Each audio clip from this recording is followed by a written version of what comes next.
గత 5 ఏళ్లుగా రాష్ట్రంలో విపత్కర పరిస్థితులు తలెత్తాయని జనసేన అధినేత పవన్ కళ్యాణ్ అన్నారు. ఎన్నికల్లో టీడీపీ, జనసేన, బీజేపీ కూటమి కలిసికట్టుగా పోరాడి అద్భుత విజయాన్ని సొంతం చేసుకుందని చెప్పారు.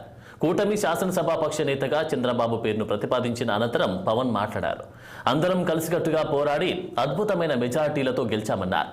164 శాసనసభ స్థానాలు, 21 ఎంపీలను ఎన్డీఏ కూటమి దక్కించుకుంది. అద్భుతమైన విజయం ఇది అన్నారు సేనాని. కూటమి అంటే ఎలా ఉంటాలో రాష్ట్ర ప్రజలు కలిసికట్టుగా చూపించారంటూ మాట్లాడారు. ఉమ్మడి మేనిఫెస్టోలో ఇచ్చిన హామీలను బాధ్యతగా ముందుకు తీసుకెళ్లాల్సిన అవసరం ఉందన్న పవన్, ఇలాంటి సమయంలో సుదీర్ఘ అనుభవం ఉన్న నాయకుడు కావాలని చంద్రబాబుతో పొత్తుకు ముందుకొచ్చామన్నారు. చంద్రబాబు జైల్లో ఉన్నప్పుడు ఆయన భార్య భువనేశ్వరి పడిన బాధను చూశాను. మంచి రోజులు వస్తాయి, కన్నీళ్లు పెట్టొద్దని చెప్పారు. ఆ రోజులు వచ్చాయి. చంద్రబాబుకు మనస్ఫూర్తిగా శుభాకాంక్షలు చెబుతున్నా అంటూ అద్భుతమైన పాలన అందివ్వాలి అని కోరుకుంటున్నా అంటూ పవన్ తన ప్రసంగాన్ని ముగించారు.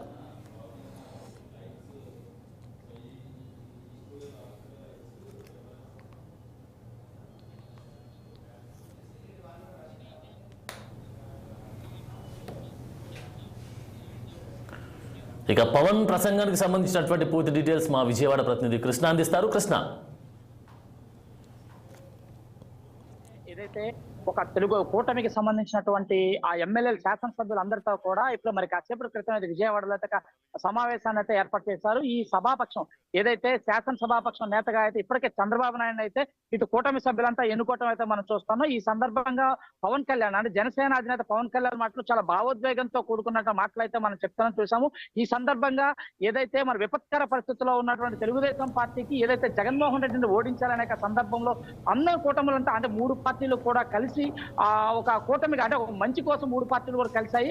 ఆ కలిసిన నేపథ్యంలో వైఎస్ఆర్ కాంగ్రెస్ పార్టీని ఓడించాలనుకునే దృఢ సంకల్పంతో అందరం కలిసి పనిచేసాము. ఈ రోజు వైఎస్ఆర్ కాంగ్రెస్ పార్టీని ఏదైతే ప్రజలు తరిమి కొట్టే విధంగా చేశాము. ఈ అన్నిట్లో కూటమి ఉన్న ప్రతి కార్యకర్తగా, ప్రతి నాయకుడు కూడా అందరూ కృషి చేసి ఆ కూటమి విజయానికి పాలు పంచుకున్నారని చెప్పడము, దాంతో పాటు ప్రజలు మన పైన ఒక బృహత్తరమైన కార్యక్రమాన్ని మన బుధస్కంధాలపై పెట్టారు. వాటన్నిటిని నిలుపుకోవాల్సిన బాధ్యత ఈ కూటమిపై నించుందని చెప్పేసి కూడా చెప్పడం చేశాము. దాంతో పాటు ఏదైతే చంద్రబాబు నాయుడు గతంలో చంద్రబాబు నాయుడు శ్రీమతిని వైఎస్ఆర్ కాంగ్రెస్ పార్టీ శ్రేణులు అవమానకరంగా మాట్లాడటం విషయం కూడా ఈ సందర్భంగా అయితే మాట్లాడారు.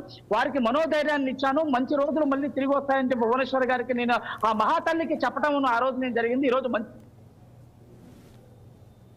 పవన్ కళ్యాణ్ చెప్పడం చేశాము. అనంతరం చంద్రబాబు అలింగనం కూడా చేసుకున్నట్టు విషయం అయితే మనం ప్రధానంగా చూస్తున్నాము. ఇక రాబోయే రోజుల్లో ఏదైతే ఇక ఈ 5 ఏళ్లు కూడా ఈ కూటమి ప్రభుత్వం ప్రజలకే అన్ని రకాలుగా చేదోడుగా ఉండి ఇచ్చిన ప్రతి హామీని నెరవేర్చే విధంగా కూడా చంద్రబాబు నాయుడు గారు కృషి చేయాలని చెప్పేసి కూడా ఈ సందర్భంగా అయితే ఒక పవన్ కళ్యాణ్ మాట్లాడిన విషయం మనం చూస్తానన్నాం.